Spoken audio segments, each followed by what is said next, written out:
आपका ईवीएम से बटन दबाए, चाहे नेशनल चैनल को जिस तरह से अपंग बना के रखा गया, ईडी, सीबीआई, इनकम टैक्स, जो खुलेआम संस्था विपक्ष को दबाने के चुनाव में जा जाके छापे मार के चीफ मिनिस्टरों पर लगाया जाता है लांछन कि आप पे लूटे लूटे, चुनाव खत्म, बात खत्म हो जाती है। किसान मजदूर का बेटा लोन ले लेता है तो उसके छप्पर तोड़कर उसको उठाकर, चाहे किसान का ट्रैक्टर हो, घर हो, उसको जब्त कर दिया जाता है। यही लड़ाई हमारा है कि मजदूर को, किसान को, आम आवाम को, गरीब को बेरोजगार कर कर उसको मारने का और धर्म का घूंट पिलाकर जिस तरह से वोट जीतने का 14 के बाद जो रणनीति तैयार किया गया कि मजदूरों को मारो, किसानों को मारो, बेरोजगारों को मारो, मजबूर रहेंगे तो राम का घूंट पिला दो, अफीम चटा दो, कि हम तो मंदिर बना रहे हैं, हम कॉरिडोर हम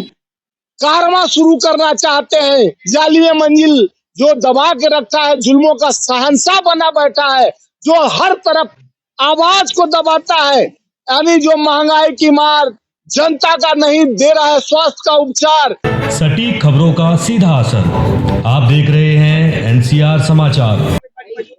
देखिए, ये मजदूर संगठन है, पार्टी को हम समर्थन दे। पहले तो आप लोग हमारे इस कार्यक्रम में सम्मिलित हुए, बहुत हृदय के गहराइयों से आप लोगों का बधाई देता हूं, जो आप जन जन की बात, आम आवाम, किसान मजदूर की बात, जैसे किसान आंदोलन कवर करते रहे हैं, गरीबों की हर वो आवाज को आपके माध्यम से सोशल मीडिया ब्रॉडकास्टिंग हमारा जो ताकत बन करके देश के मोदी सरकार को जिस तरह से नींव हिलाने का काम किया है, आज नेशनल चैनल जिस तरह से आवाज आम आवाम, किसान मजदूर, युवा, बेरोजगारों का बंद कर दिया है, आप नेक इरादे से देश की सेवा में एक अग्रसर होकर काम कर रहे हैं। उसी इरादा के साथ भारतीय राष्ट्रीय Mazdoor Congress Mahasangh, Indian National Trades Union Federation एक न्याय के लिए, देश के मजदूरों की आवाज के लिए, जनता के 145 करोड़ जनता में 60% जो मजदूर है, मजबूर नहीं है, मजदूर है, श्रम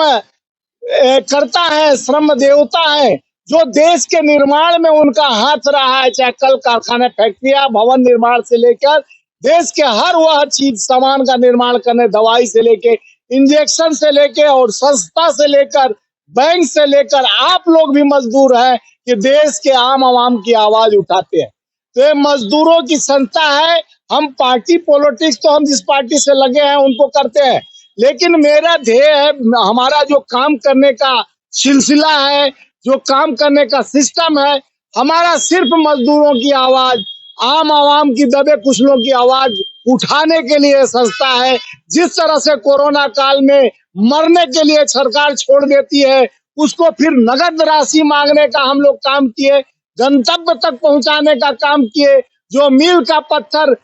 अपना मनरेगा जैसा संस्था कांग्रेस ने बनाया, उस पे भी 33% उसका फंड रोक दिया जाता है। तो देश के मजबूर को मजबूर करने की यह सरकार जो अपनी कुंठित राजनीति से किसान, मजदूर, आम आवाम, युवाओं का पेट मारने का काम, बेरोजगारी कर देने का काम, जिस तरह से बड़े बड़े चुनाव में जुमले देकर मजदूरों के घर जाके रोटी खा लेते हैं, किसान के घर जाके चीफ मिनिस्टर, मुख्यमंत्री, प्रधानमंत्री रोटी खाते हैं, जब वो मजबूर आके सड़कों पर न्याय मांगने के लिए मजबूर होता है, चाहे महिला सुरक्षा की बात हो, चाहे हमारे देश के लिए जो लड़ाई लड़के हमें सुरक्षित रखा उसके ओपीएस पुराना पेंशन की बात हो, ये सारे बात पे हमारे जितने कोर कमेटी के लोग जुटे थे, आज चर्चा हुई। इस चर्चा को आगे बढ़ाने के लिए न्याय की लड़ाई इस गूंगे बहरे सरकार से कैसे लड़ा जाए, इस लड़ाई को आगे कैसे बढ़ाया जाए, हमारे सामने बहुत बड़ी पहाड़ जैसी चुनौती है।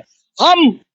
कारवां शुरू करना चाहते हैं। जालिम मंजिल जो दबा के रखा है, जुल्मों का शहंशाह बना बैठा है, जो हर तरफ आवाज को दबाता है, यानी जो महंगाई की मार जनता का नहीं दे रहा है, स्वास्थ्य का उपचार युवा को कर रहा है, बेरोजगारी से बेकार, मजदूरों को न श्रम दे रहा है, न किसानों के हाथ में काम, ऐसे सरकार से लड़ाई हमारा, जो पूंजीपतियों के हाथ में कठपुतली बन के चल रहा है। बड़े पूंजीपतियों का लोन कई लाख करोड़ माफ कर दिया जाता है, किसान मजदूर का बेटा लोन ले लेता है तो उसके छप्पर तोड़कर उसको उठाकर, चाहे किसान का ट्रैक्टर हो, घर हो, उसको जब्त कर दिया जाता है। यही लड़ाई हमारा है कि मजदूर को, किसान को, आम आवाम को, गरीब को बेरोजगार कर कर उसको मारने का और धर्म का घूंट पिलाकर जिस तरह से वोट जीतने का 14 के बाद जो रणनीति तैयार किया गया कि मजदूरों को मारो, किसानों को मारो, बेरोजगारों को मारो, मजबूर रहेंगे तो राम का घूंट पिला दो,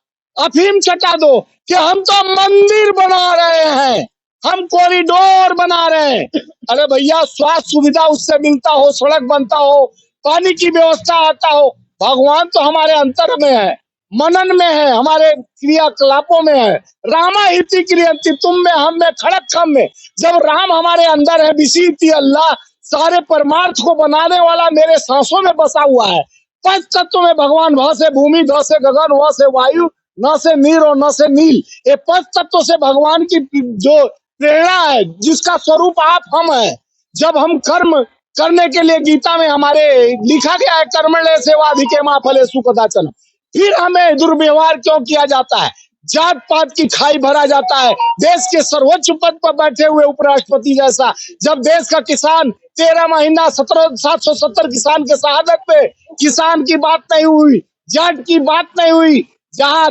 आप अपनी लड़ाई मिमिक्री तो प्रधानमंत्री करते हैं, राहुल गांधी जी का, जो संसद के सबसे बड़े उच्च न्यायपालिका पर प्रधानमंत्री के पद पर बैठकर वो मिमिक्री करते हैं। आज हमारे उबर ओला वाले जितने बेचारे पढ़े लिखे लड़के हैं, उनसे पूछा जाता है, जो घर में लेके आते हैं कि मैं इससे आया हूँ, उससे आया हूँ, ये लेके आके, भैया पढ़े लिखे हो, हाँ ग्रेजुएट किए हैं, लेकिन मैकडो इसमें काम कर रहा हूँ, मैकडोल में काम कर रहा हूँ, तो इसमें इसको रोजगार बोलते हैं। जो एमए पीएचडी और इंजीनियर कर कर बेचारे रेस्टोरेंट में काम करता है, जो आपके घर बैठे खाना पहुंचाता है, उनकी सुरक्षा की गारंटी कौन लेगा? उनका एक्सीडेंट हो जाता है, उनको मुआवजा नहीं मिलता है। वो सब मजदूर है, मजबूर कर कर जिस तरह से सरकार ये सारे संस्थाओं को बेचने की काम कर रहा है और बड़े पूंजीपतियों को 8 घंटे की जगह 12 घंटा काम कराकर वही पैसा देना चाह रहा है। लड़ाई तो हमारी हो है, पुरानी पेंशन की लड़ाई है, गरीबों को अर्थव्यवस्था मजबूत करना है,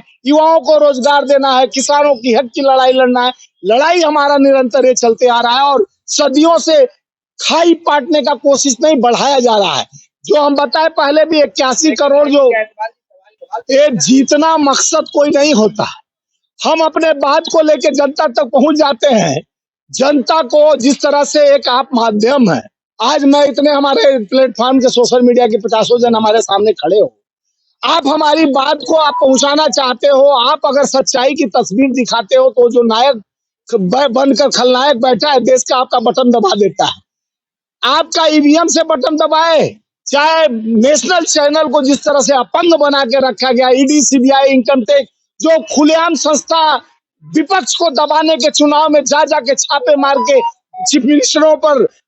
लगाया जाता है लांछन कि आप ये लूटे लूटे, चुनाव खत्म, बात खत्म हो जाती है। और उससे पहले अब डरा कर व्यवस्था को जिस तरह से अपंग कर चुनाव आयोग पर एक तरफा जिस तरह से विपक्ष पर अटैक करता है, जिस तरह से संसद भवन में शर्मसार कर 139 सांसदों को, अगर देश के न्याय के लिए वो खड़ा होता है तो उनके बात को दबाने के लिए जो देश के 145 करोड़ जनता जिता कर भेजती है संसदों को, विपक्ष में भी बैठकर वो देश के चुनी हुई सरकार से और चुने हुए सत्ता में आए हुए सांसद सवाल न खड़ा करे, देश के न्याय के लिए बात न करे, संविधान के लिए बात न करे, तो आखिर ये संस्था में बैठे लोग इस तरह से घूमे। रावण को भी अहंकार था, उसके भी 2 सलाहकार थे, कुंभकर्ण और उन्मेघनाथ, और इस रावण के भी जो देश के उस संस्थान पर बैठ के संस्थान बेच रहा है, जो अडानी जैसा उनका सलाहकार अडानी है, उनका सलाहकार अमित शाह जी है, और देश के लोकतंत्र में जिस तरह से खतरा मंडरा रहा है। देखिए 22 साल पहले भी अटल बिहारी जी का सरकार था, तब अटैक संसद भवन पे हुआ था। आज 22 साल बाद उसी दिन जिस तारीख को संसद पर अटैक हुआ, बेरोजगार बच्चे उसी के प्रताप सिंघवा जैसे सांसद रेकमेंड करता है, वो घुसते हैं और वहां पर घुसने के बाद दिखा देते हैं कि जो तुम नकली सुरक्षा की बात करते हो कि हम सबसे सुरक्षित देश में से हैं, हम सबसे सुरक्षित सरकार हमारी है। जब संसद सुरक्षित नहीं है तो यहाँ की महिला सुरक्षित नहीं है, यहाँ का पहलवान सुरक्षित नहीं है, यहाँ का गोल्ड मेडलिस्ट सुरक्षित नहीं है, यहाँ का किसान सुरक्षित नहीं है, यहाँ का युवा सुरक्षित नहीं है, यहाँ का संविधान सुरक्षित नहीं है। हम किससे बात कर सकते हैं जब संविधान ही सुरक्षित नहीं है?